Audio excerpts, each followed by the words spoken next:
Hello everyone, it's Wendy. It's a little late in the week, but I was out of town earlier this week. We went to Dallas and visited a college with my daughter and went to see Glass Animals. It was an amazing show. One of the things I was looking forward to when I got back was to have this giant rat pack that was in my driveway from the freeze in February that's still in my driveway.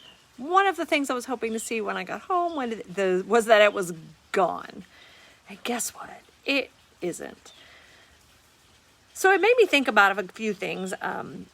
Today I want to talk about expectations and labels and meaning that we put to things that cause us stress. So I think in my head I had taken the removal of this storage pod to mean it was the end of this long pain in the ass journey of renovating my house. So what's interesting about that is I didn't even realize I was doing it. I was just thankful to be rid of it, glad that it was gone. Finally, that someone acknowledged that it even existed. So we won't even talk about what that was about. It took me 2 months just to get the pod people to understand that there was one in my driveway, even though they said that they had no record of it. So anyway, what I realized though is yesterday when I found that it wasn't gone, I just got in a really deep funk. And I realized, I think what was going on is that I was putting way too much in the storage pod, right? I was filling that storage pod up with all sorts of stories and expectations and labels about what it meant in our lives. So, as some of you might know, it's been a long 7 months renovating my house, and it has not been easy. It's not been pretty for the most part. We have I jokingly tell my general contractor that it broke my spirit months ago, so there's not a whole lot they could do that would upset me or make me angry or get me anyway. But I realized that as all of this comes to an end, what I was really looking forward to it. I think I'm ready to put a pin in this and be done with it. So when we got a text, an automated text yesterday, 45 minutes before they were supposed to be here to pick it up, that they weren't going to be here till next week. And I was just like, I wasn't angry because honestly, I'm not surprised, but I realized that I had put so much in it, so much meaning to it being gone, that it literally destroyed me yesterday. Like I just didn't want to do anything. I didn't want to play. I didn't want to move around. And then I was like, how many things in our lives do we create meaning around? And I think about it in terms of like vacations, the stories about how our children should be, shouldn't be, the expectations we put on our financial situation. So it had me thinking about the stories we tell ourselves. So one of the running stories that has been going on with me lately is that, and rightly so, this year has been like, our lives will get back to normal when ... And I'm not sure if anyone else is here with me, but I think that we're all kind of in this holding pattern.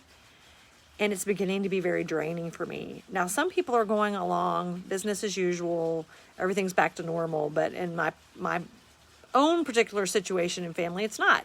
Not just with pandemic, but also with just school and staying healthy and all sorts of things. Anyway, what I'm saying is that how many things in your life do you create meaning with? Whether it be my relationships define who I am, my financial situation defines who I am, my home life defines who I am. I will be happy when such and such happens. So I want to give you a little tip. And believe me, I have to remind myself this. This is not something that, I just walk through life completely zen all the time. Obviously, I don't. Nothing has meaning unless we give it meaning. So things that happen to us, or the things that we feel like happen to us, the meaning we give it can either cause us stress or it can give us peace. So it really is what we choose around that. And what I mean by that is that just like that Rat Pack pod in my driveway, I gave it so much power and so much meaning, whether that was in my driveway or not, it completely waylaid me for the whole day. So what are you giving meaning to that's not serving you? What are your expectations around situations that are causing you stress? I know it's fall, and I don't know if you're like me, but as soon as fall hits the air, I start thinking about the holidays, and I think about cooler weather too, and I think about candy corn, but I also think about holidays and time with family, and I almost always start thinking about my I start giving expectations to the holidays, expectations to my family, what I would like my family to look like, what I would really love to have a family situation look like, my ideal family situation. And it starts creating stress really early for me because historically holidays have not been a lot of fun. We collectively as a family have improved it, but at the same time it's still a little bit of work for us because we have a lot of prior dysfunction to navigate sometimes. So anyway, think about the things in your life that you're giving meaning to that doesn't serve you. And it could be something like, I don't have a job that I love, therefore I'm not happy. Or I don't have the job that I deserve because I'm not worthy. There's lots of stories there. My favorite story is I will be successful when. And I talked to a lot of clients and navigated a lot of clients through that veritable minefield because you're already successful. You're already amazing. But when we put attachment to and expectations to things in order to make our success complete, that's when it can really screw us up. And that's when it can really take complete governing and governorship over whether we're happy or not. So think about what stories are giving you power and what stories are taking your power. And the best way to do that is just get curious. Ask yourself, what meaning am I giving this? And how is that meaning serving me? It's what I did all day yesterday, trying to get around this whole pod in my driveway. I'll be honest, the first few hours, I didn't even understand what was going on. I just knew that I basically was grieving because this process is still not over. And we're safe. We're happy. We have got a home.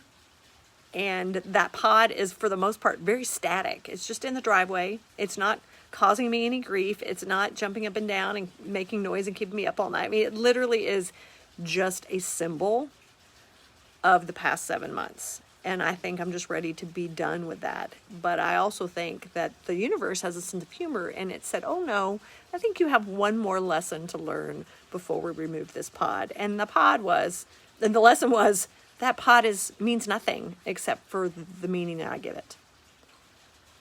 And in a lot of ways, that pod protected all my things that I love in the past 7 months. So maybe I need to go out there and honor the pod. I'm going to go honor the pod in a few minutes after this Facebook Live is over. Anyway, that's me for today. Ask yourself, what meaning am I giving things, and how is that story serving me? Ask yourself those two questions today when you get triggered or upset, or you find that you have an expectation around something. All right, I'll talk to you next week. Have a wonderful end of the week and a wonderful weekend. Bye.